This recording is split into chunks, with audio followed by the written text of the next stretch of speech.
جب نادر شاہ درانی جب اس نے ہندوستان پر حملہ کیا اور قبضہ وبضہ کر لیا، حالات نارمل ہو گئے، تو نادر شاہ درانی کا ایک وزیر شیعہ تھا جس کا نام تھا مہدی۔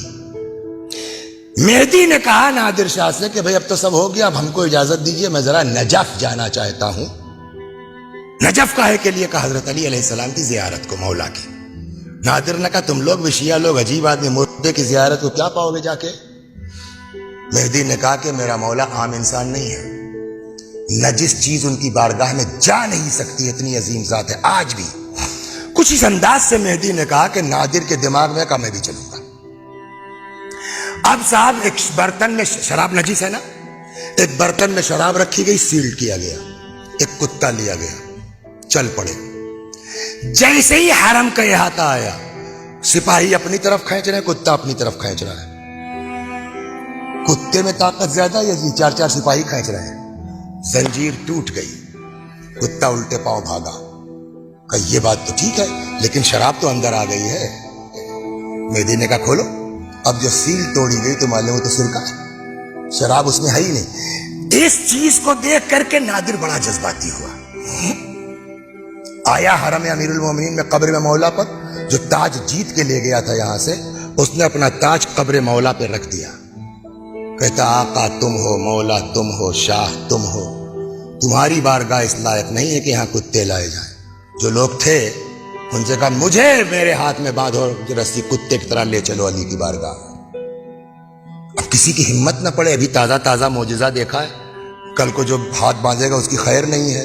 کہتے ہیں ایک دست غیب نمودار ہوا، رسی باندھی ہاتھ میں، لے کے آئے قبر تک، تاج رکھ دیا۔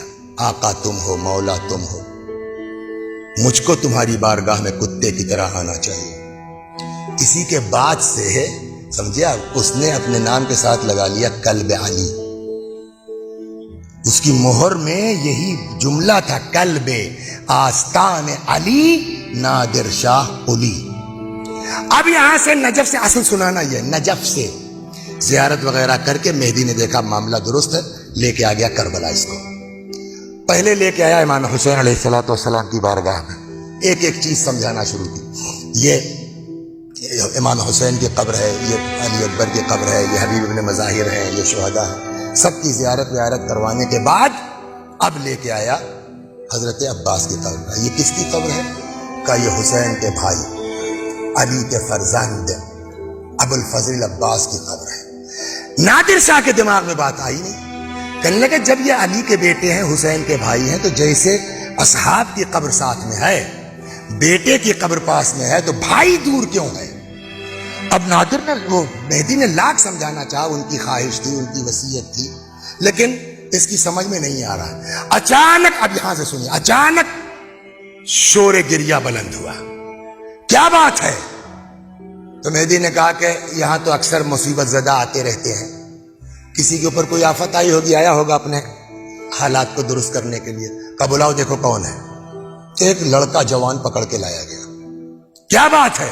کہنے صاحب ہم کربلا کے پاس کے گاؤں کے رہنے والے ہیں، مجھے دن کی طرح یاد ہے، رمضان المبارک کا مہینہ تھا، رات میں جب یہ مطالعہ کر رہا تھا میں، خدا شاہد اٹھ کے بیٹھ گیا میں پڑھتے پڑھتے کہ کتنے خوش قسمت وہ لوگ ہیں کہ جن کے یہاں اتنی اچھی رسمیں پائی جاتی ہیں۔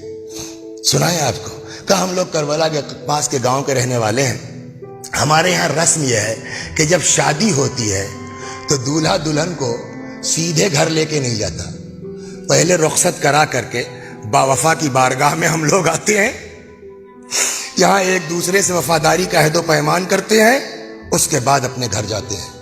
میری بھی شادی ہوئی تھی، گاؤں کی رسم کے مطابق میں اپنی بیوی کو لے کے گھر کے لیے، کربلا کے لیے آ رہا تھا کہ راستے میں ڈاکوؤں نے حملہ کر دیا، سارا مال و اسباب جو لوٹا وہ تو لوٹا ہی، میری بیوی کو بھی اٹھا کے لے کے چلے گئے۔ تو میں کہاں جاؤں؟ آیا ہوں یہاں۔ نادر شاہ نے کہا کہ بتاؤ کہاں کا واقعہ، کل تک تیری بیوی مل جائے گی۔ ایسا پکا عقیدے والا کہ اللہ مجھ کو تمہاری مدد کی ضرورت نہیں ہے۔ کسی نے کہا اے ذرا تمیز سے بات کرو، ہندوستان سے بڑا ظالم بادشاہ ہے، سنبھل کے۔ اس کے منہ سے نکل گیا کیا میرے مولا سے زیادہ طاقت اس کے پاس ہے؟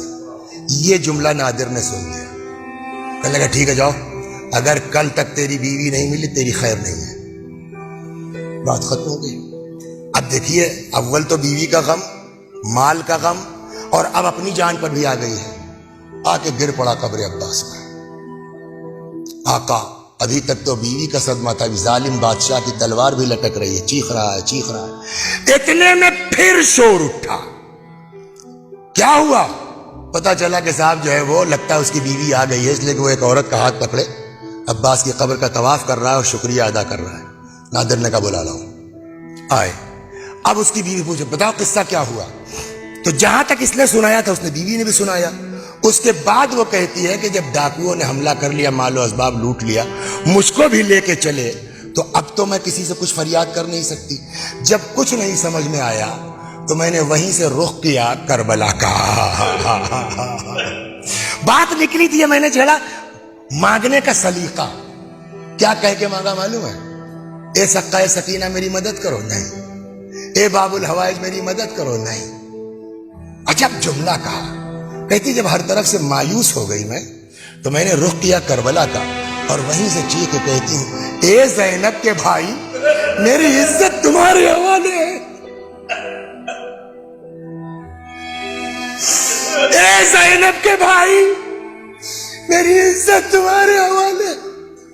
کہتی جیسے ہی میں نے یہ جملہ کہا ایک سوار نمودار ہوا، سارے دشمنوں کو تہے دیکھ دیا.